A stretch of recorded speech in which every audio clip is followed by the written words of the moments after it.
Halo, selamat datang. Hari ini kita bakal ngobrolin sesuatu yang kita semua punya, tapi jujur aja sering banget kita sia-siakan. Sesuatu yang nilainya, wah, jauh di atas emas, tapi sama sekali nggak bisa dibeli. Oke, yuk kita bedah bareng-bareng sebuah perspektif tentang aset kita yang paling berharga, tapi juga paling cepat habis. Waktu. Coba deh, renungkan kalimat ini sebentar. Waktu yang hilang tak dapat ditebus dengan emas. Ini nih, ide utama yang bakal jadi pegangan kita. Sebuah pengingat yang jujur lumayan menusuk ya. Kalau setiap detik yang lewat itu adalah transaksi yang nggak bisa diandoh. Udah, hilang aja gitu. Nah, coba lihat perbandingan ini deh. Ini benar-benar membuka mata kan? Kalau kita kehilangan uang, ya sedih sih, tapi masih bisa dicari lagi. Kesehatan menurun. Kadang-kadang dengan istirahat, pengobatan, kita masih bisa pulih. Tapi waktu, sekali lewat, ya udah, nggak akan pernah bisa kembali.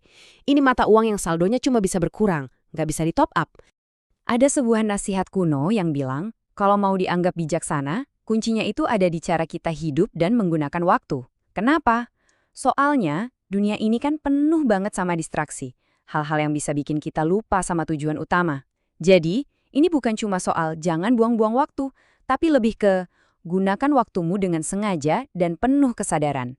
Oke, sekarang gimana kalau kita coba ubah cara pandangnya sedikit? Gimana kalau waktu itu bukan sesuatu yang terus hilang, tapi justru sebuah hadiah yang kita terima setiap hari?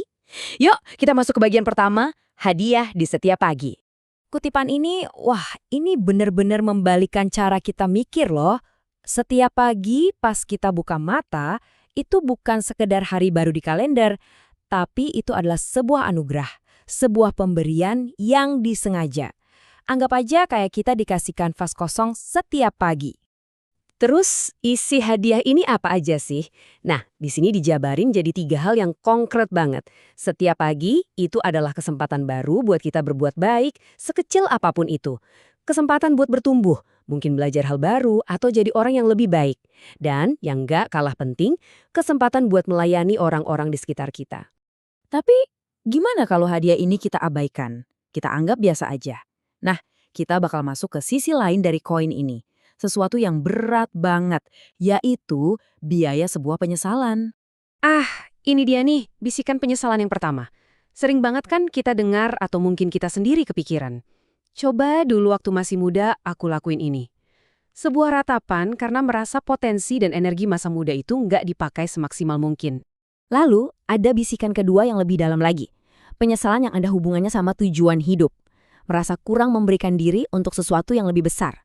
Ada rasa hampa gitu, yang baru terasa bertahun-tahun kemudian.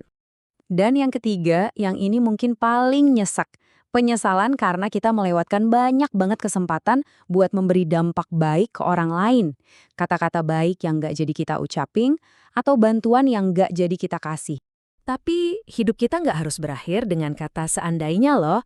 Coba lihat contoh yang satu ini, John Wesley. Hidupnya itu kebalikan total dari penyesalan. Setiap harinya diisi penuh dengan tujuan.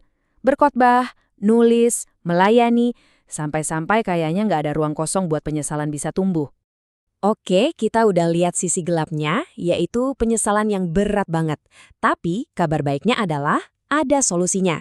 Sekarang kita beralih ke cara mengatasinya, yaitu dengan memfokuskan waktu dan energi kita pada hal-hal yang nilainya nggak lekang oleh waktu. Nah, ini dia intinya. Kita semua bisa kok jadi orang sibuk. Jadwal penuh dari pagi ketemu malam. Tapi pertanyaannya, sibuk itu sama nggak dengan hidup yang berarti? Belum tentu. Yang jauh lebih penting adalah, kita ini sibuk ngapain? Apakah kesibukan kita punya makna yang bertahan lama? Dan ini nih semacam panduan praktisnya. Peta buat menginvestasikan waktu kita dengan bijak. Fokus pada hubungan kita ke atas dengan Tuhan. Fokus ke samping yaitu keluarga dan sesama. Dan juga fokus untuk berkontribusi. Kenapa? Karena inilah hal-hal yang dampaknya akan terus terasa, bahkan setelah kita nggak ada lagi.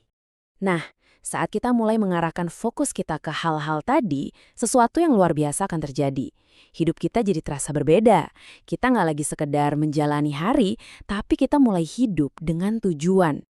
Yuk, kita ulangi sekali lagi pesan kuncinya biar bener-bener nempel. Setiap matahari terbenam, itu artinya satu halaman buku kehidupan kita sudah ditutup dan nggak bisa dibuka lagi. Setiap hari itu kesempatan emas yang kalau kita lewatkan, ya udah hilang selamanya.